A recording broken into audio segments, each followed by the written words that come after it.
Bon, première partie. Donc, fertilité et endométriose. Je vais peut-être commencer par le docteur Niro. Docteur Niro, est-ce que vous pouvez nous rappeler un petit peu l'endométriose, ses symptômes, et puis ce qui la caractérise? Donc, l'endomètre, c'est la couche interne qui tapisse la poche qu'est l'utérus. D'accord ?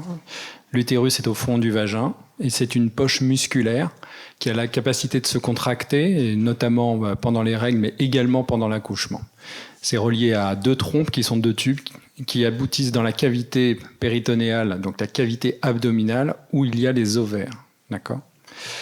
Et donc l'endomètre, c'est une couche qui va s'épaissir le long du cycle, sous l'influence hormonale, et qui va s'en aller, et ça s'appelle les règles.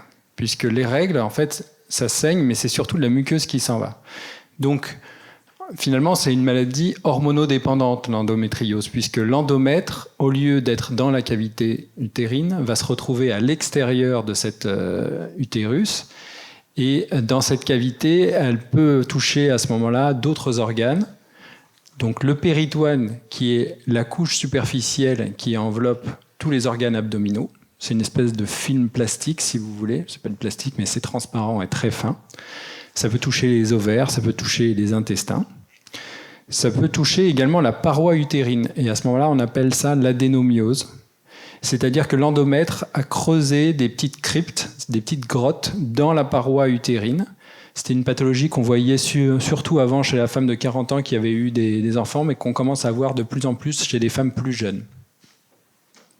Donc sur les différentes formes d'endométriose, je vous ai dit, on peut la classer comme il y a l'endométriose utérine, donc l'adénomiose, l'endométriose ovarienne qu'on va appeler l'endométriome, et l'endométriose, qu'on va dire donc profonde quand elle touche un autre organe.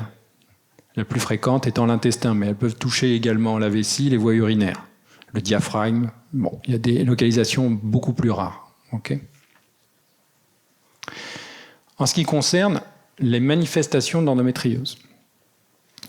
C'est les manifestations cliniques, c'est en dehors de l'infertilité, qui est déjà une manifestation, mais évidemment ça ne se manifeste pas de manière facile, c'est surtout les douleurs. Les douleurs, c'est surtout les douleurs pendant les règles, les douleurs pendant les rapports. Alors, les douleurs pendant les règles, ça s'appelle la dysménorrhée. Les douleurs pendant les rapports sexuels, ça s'appelle la dyspareunie.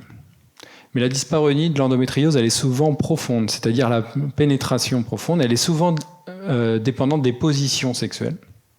Et donc on dit une dyspareunie profonde, positionnelle.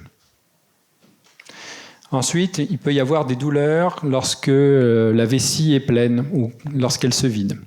Il peut y avoir également des douleurs à la défécation, c'est-à-dire quand on va à la selle. Le passage des selles peut être très douloureux lorsque ça touche l'intestin qu'on appelle la partie terminale avant l'anus, le rectum.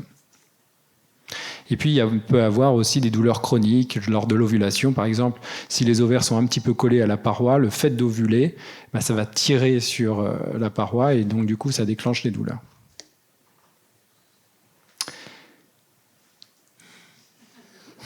Peut-être la fatigue aussi.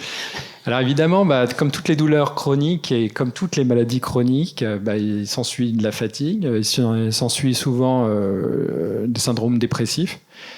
Mais tout ça aussi est multifactoriel parce que, évidemment, il y a la douleur chronique, mais il y a aussi le fait d'avoir peur d'avoir mal. La peur d'avoir une infertilité, donc tout ça alimente en fait dans le cerveau une anxiété qui peut être entretenue aussi par l'influence autour, c'est-à-dire qu'il y a des mots malheureux de la société, des médecins. Il y a aussi l'anémie, puisque certaines formes d'endométriose, donc l'endométriose utérine qu'on appelle l'adénomiose, peut entraîner des règles très abondantes. Et ces règles très abondantes vont faire diminuer le taux d'hémoglobine. Et donc, quand il est bas, ça s'appelle une anémie. Et l'anémie, on sait que c'est pourvoyeur de fatigue et de dépression. Donc, il y a plein de causes, en fait, qui font que, en fonction du type et de la forme d'endométriose que l'on a, on va avoir des symptômes qui vont se répercuter de manière générale sur la qualité de vie. C'est évident que si on a une dyspareunie, alors on va en parler après pour l'infertilité, mais si on a une dyspareunie, donc je rappelle, la dyspareunie, c'est les douleurs pendant les rapports sexuels.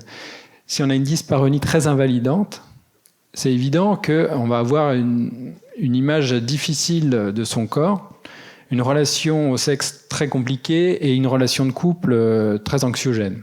D'accord ? Donc, il faut bien comprendre que c'est un tout. Et c'est pour ça que malgré le fait qu'elle soit terrible, c'est une maladie qui, moi, me passionne parce qu'elle va toucher absolument tous les axes, en fait, de la vie du coup, des femmes et on va pouvoir jouer sur différents curseurs pour essayer de l'améliorer.